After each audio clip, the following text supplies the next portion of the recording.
Mark your calendars for Wednesday, July the 19th. At 7 a.m. UK time, much awaited UK inflation data will be revealed. Now, anticipations suggest that the headline figure is going to drop from 8.7 down to 8.2%. However, the core reading is expected to stay stickier at 7.1%, aligning with the prior reading of 7.1%. Now, investors in the UK, particularly pound traders, are going to be very carefully watching this release to see how the UK is doing in its inflation battle.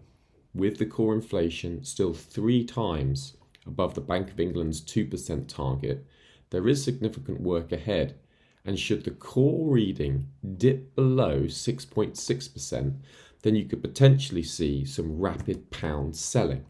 Now, the pound yen in particular looks vulnerable to falls, particularly if the UK inflation level starts to fall, and that will mean the Bank of England has to do less in terms of interest rate hikes, and so that could see some of the recent pound strength unwind.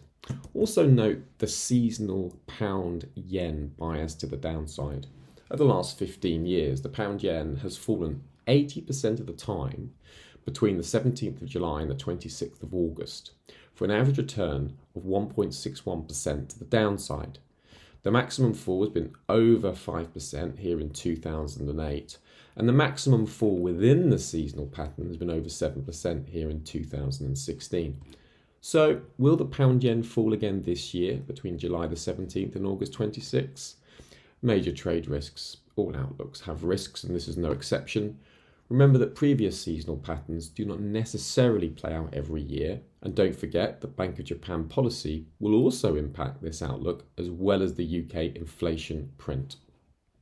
Remember, don't just trade it, seize an exit.